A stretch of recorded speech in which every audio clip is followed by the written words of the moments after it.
이 새벽에 말씀의 제목은 누구든지 예수를 믿음으로 삽니다. 이렇게 잡습니다. 누구도 예외가 없습니다. 차별이 없습니다. 누구든지 예수님을 믿어야 삽니다. 오늘 이 새벽에 본문 말씀은 이 교훈을 우리에게 계속 강조를 하십니다. 바울은 지금 자기 동족 이스라엘이 복음을 받아들이기를 간절히 소망하고 있습니다. 하지만 도무지 그렇게 되지 않을 것 같은 냉담한 현실 속에 사도 바울이 서 있는 것입니다. 그래서 하나님은 바울에게 이 문제를 해결할 길이 어디에 있는지를 보여주고 계시는데요. 놀랍게도 인간적인 눈으로 보기에는 의외이며 역설적인 길인 것입니다. 하나님께서 보여주시는 해결의 이 방법은 바로 이방 선교라는 것입니다. 이방 선교가 하나님께서 지금 사도 바울에게 보여주시는 섭리라는 거예요. 자, 본문을 볼까요? 11절부터 15절까지 한 절씩 먼저 교독하겠습니다. 그러므로 내가 말하노니 그들이 넘어지기까지 실족하였느냐? 그럴 수 없느니라. 그들이 넘어짐으로 구원이 이방인에게 이르러 이스라엘로 시기나게 함이니라.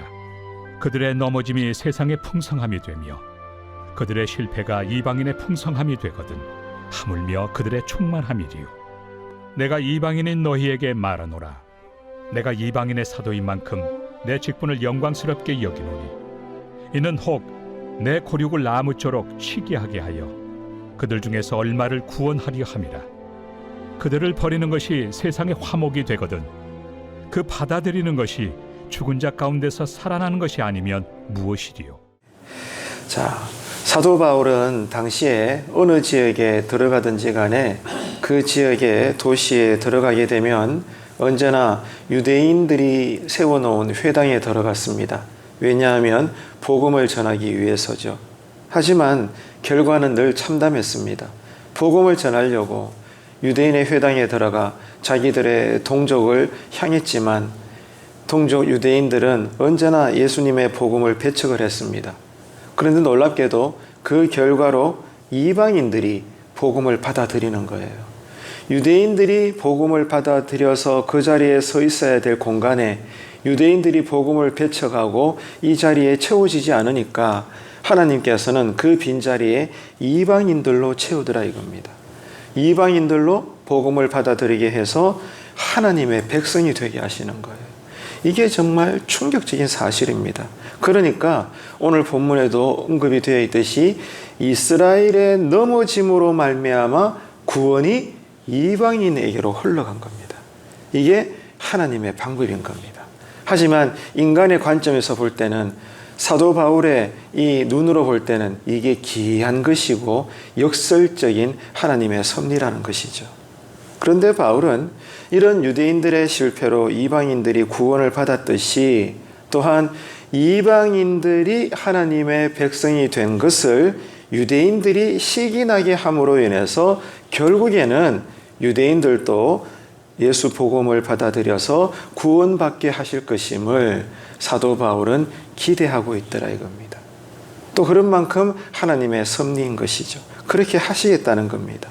바울은 유대인들 중에 일부가 복음을 버림으로써 결국 자신들도 하나님으로부터 버림을 받았듯이 하지만 그 자리에 자격 없는 이방인들이 다른 민족들이 들어와서 하나님과 화목하게 되는 것을 하나님께서 그렇게 하시는 것을 지금 사도 바울이 보고 있는 것입니다.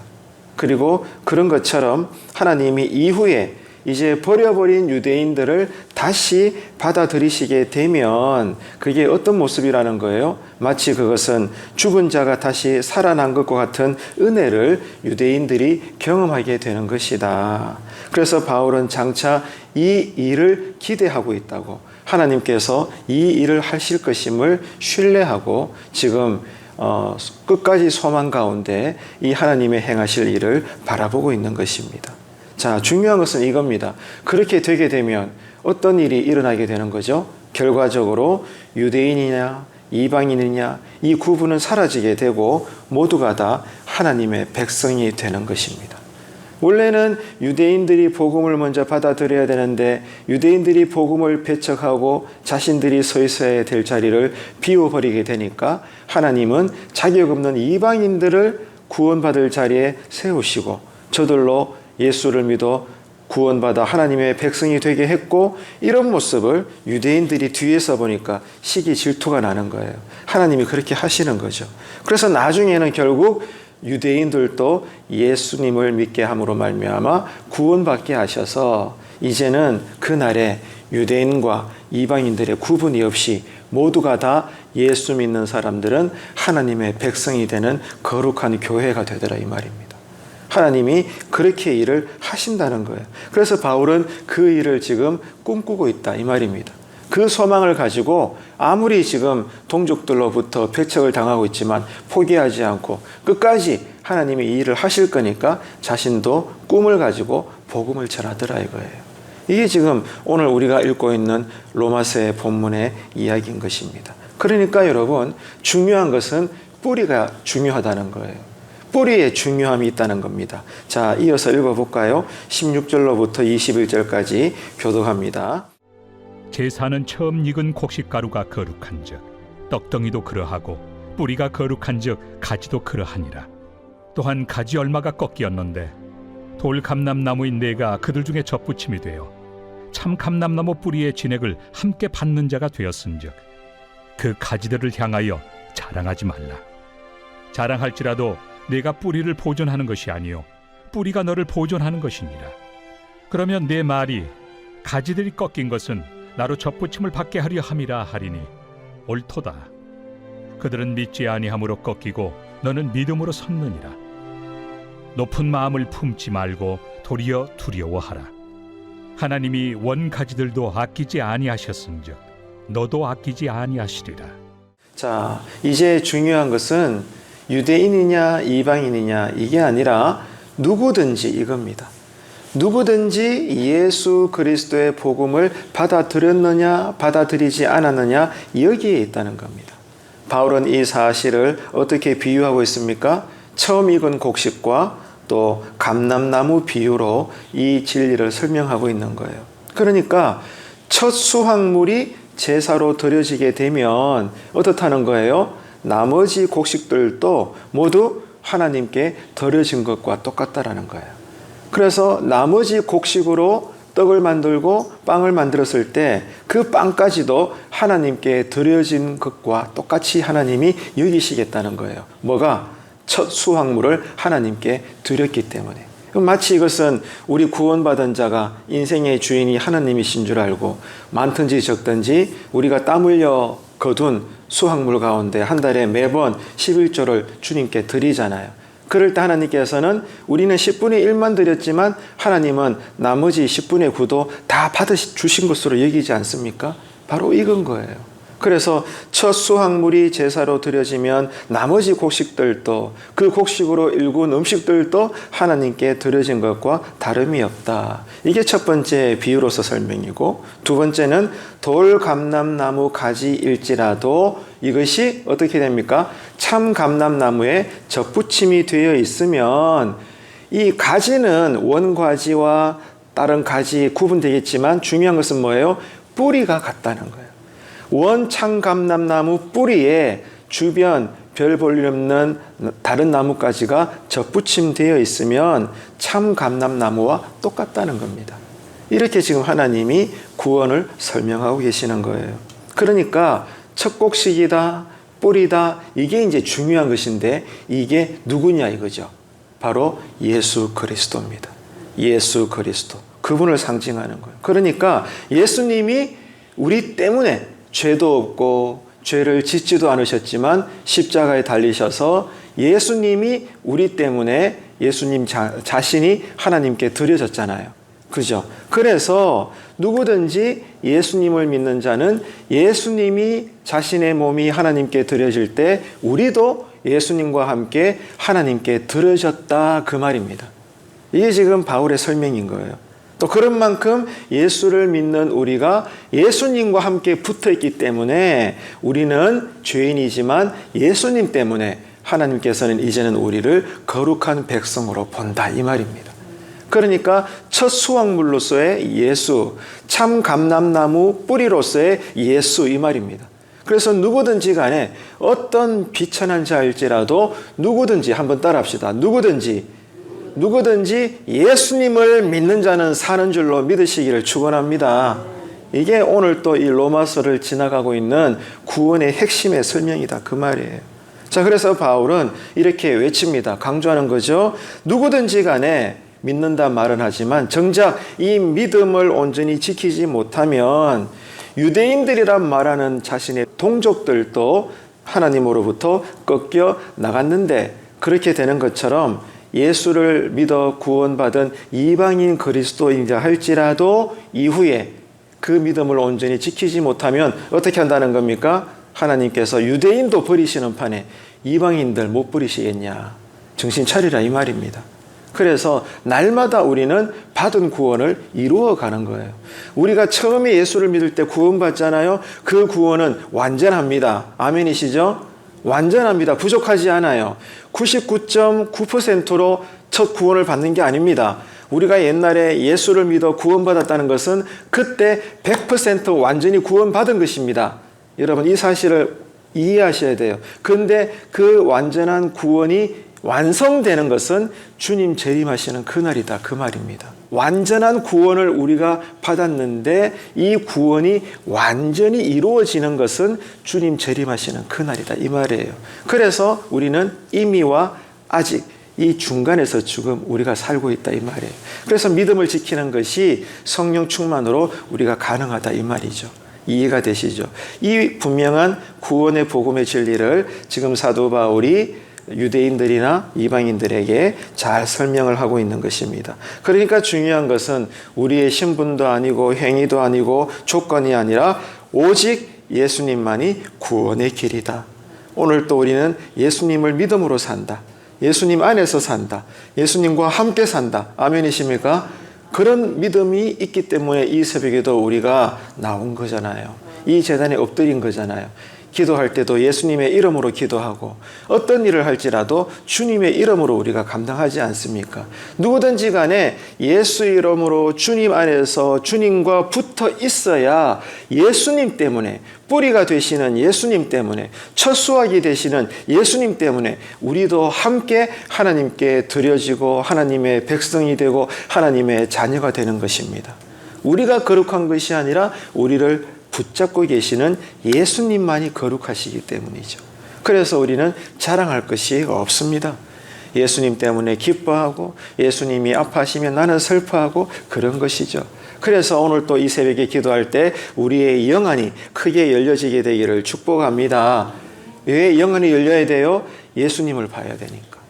나의 주님이 보여야 되니까. 그래서 주님이 보는 곳에 나도 바라보고 주님이 가지는 마음에 나도 그곳에 마음을 가지고 주님이 가시는 곳에 나도 가야 되니까. 오늘 이 새벽에 기도할 때도 주님 내 믿음의 눈이 열리게 하여 주옵소서 기도하시기를 바라요. 자, 그러니까 다시 살 수 있는 새로운 기회는 하나밖에 없어요. 오직 예수 그리스도를 믿는 것입니다. 자, 이어서 또 읽어보도록 하겠습니다. 22절로 24절 세 구절 말씀. 그러므로 하나님의 인자하심과 준엄하심을 보라. 넘어지는 자들에게는 준엄하심이 있으니 너희가 만일 하나님의 인자하심에 머물러 있으면 그 인자가 너희에게 있으리라. 그렇지 않으면 너도 찍히는 바 되리라. 그들도 믿지 아니하는데 머무르지 아니하면 접붙임을 받으리니 이는 그들을 접붙이실 능력이 하나님께 있습니다. 내가 원 돌 감람나무에서 찍힘을 받고 본성을 거슬러 좋은 감람나무에 접붙임을 받았으니 원 가지인 이 사람들이야 얼마나 더 자기 감람나무에 접붙이심을 받으리야. 아멘. 자, 그러니까 이런 말씀입니다. 하나님은 준엄하셔서 믿음이 없다면 당신의 선택받은 백성인 유대인들도 버리시겠다는 거예요. 참 두렵지요. 또 그런 만큼 하나님은 인자하셔서 믿음만 있다면 자유이 없지만 이방인들이라도 구원하시겠다는 거예요. 그러니까 유대인이든 이방인이든 이 구분이 중요한 것이 아니라 누구든지, 또 한번 저와 함께 따라합시다. 누구든지 누구든지 예수를 믿으면 그 믿음을 따라 우리가 구원받고 하나님의 자녀가 된다 이 말입니다. 오늘도 여러분 이 믿음으로 온종일 사시기를 축복합니다. 돌 감람나무 가지로 비유되는 이방인은 원래 하나님의 백성이 아니었잖아요. 그런데 참 감람나무에 접붙임을 받아서, 그러니까 예수를 영접함으로 자격은 없지만 이방인들도 구원을 받아서 진짜 참된 이스라엘이 된다 이거예요. 하나님이 그렇게 하신다 이거죠. 그래서 나중에는 유대인들도 이런 하나님의 행하심을 보면서 시기하고 질투하면서 결국에는 먼저 된 자가 나중되고 나중된 자가 먼저 되게 하시는 하나님의 섭리에 따라 제일 마지막에는 원래 먼저 되었지만 그제서야 예수 믿는 유대 민국들이 될 것이다 그 말입니다. 그래서 이제는 진짜 이스라엘 새로운 교회가 되게 될 것이다. 하나님이 그렇게 하신다 이 말이에요. 이 소망을 사도 바울이 갖고 있고 참담한 이 현실 위에서 힘든 가운데 복음을 계속 전하고 있다 이 말입니다. 그러니까 여러분 오늘 이 새벽의 말씀을 우리가 읽고 지나가면서 우리 주변의 현실을 보십시오. 우리도 주위에 친지들이 있고 이웃들이 있지 않습니까? 아직 예수 믿지 않는 그들에게 우리도 오늘 이 시간 이 하루 바울의 심정으로 저들을 향한 소망을 품어야 됩니다. 비록 지금까지 복음을 받아들이지 않지만 그러나 내가 포기하지 않으면 됩니다. 하나님 안에서 먼저 예수 믿은 우리가 포기하지 않는다면 오늘 또 때를 따라 저들에게 내가 예수 복음을 전한다면 하나님의 시간이 찼다면 오늘 드디어 저들이 나의 복음 전도를 통해 예수 믿는 역사가 일어날 줄로 믿습니다. 이게 여러분 오늘 이 새벽에 우리가 말씀을 읽으면서 받아야 될 삶의 적용이라 이거예요. 그들의 과거 모습이 어떠하든지 간에 누구든지 내 가족의 누구든 친지의 누구든 가까운 이웃의 누구든지 간에 예수를 영접하면 뭐라는 거예요? 하나님이 인자하시기 때문에 나를 구원해 주신 것처럼 저들도 하나님은 구원하시겠다 그 말이에요. 이게 지금 오늘 사도 바울의 가르침인 것입니다. 그런데 여러분 사도 바울은 동족 유대인들로부터 박해를 받았죠. 하지만 오히려 이방인들에게 영접을 받았지 않습니까? 그럼에도 불구하고 사도 바울은 자신을 배척하는 동족 유대인들을 향하여 여전히 사랑하는 마음을 들끓어 올려서 저들이 구원받기를 소망하면서 기도하고 있다 이 말입니다. 혹시 우리 주변에 가까운 친지나 이웃 가운데 내가 때때로 복음을 전하지만 여전히 냉담하게 나의 이 복음 전함을 외면하고 있는 사람이 있다면 여러분 낙심하지 마십시오. 또 기분 나빠하지 마십시오. 포기하지 마십시오. 오늘 또 나와 함께 하시는 주님을 믿고 의지해서 저들을 또 만난다면 또 내가 믿음의 열정으로 달려가서 저들에게 또다시 예수 믿으라고 간권하고 복음을 소개할 수 있는 이 하루가 되시기를 축복합니다. 이게 바로 교회가 할 일이에요. 우리 각자가 할 일입니다. 그러려고 이곳에 하나님께서 교회를 세워주신 거죠. 바울이 박해를 당하면서도 동족 유대인들의 구원을 위해서 노력했다면 오늘 또 그들에게 우리 역시 바울의 심정으로 복음을 전할 수밖에 없는 것입니다. 주님이 구원의 열정을 오늘 또 우리에게 부어주셔서 이 복음 전도의 간절한 마음이 우리가 다시 회복되어져서 오늘 또 하나님 나라를 넓혀나갈 수 있도록 이 새벽에 기도하시는 은혜가 우리에게 있게 되시기를 주님의 이름으로 축원합니다. 기도하겠습니다. 참 좋으신 하나님 아버지 은혜를 감사합니다. 오늘 본문의 말씀을 통해서 하나님의 구원 역사의 역설의 섭리를 깨닫습니다. 누구든지 예수를 믿을 수 있습니다.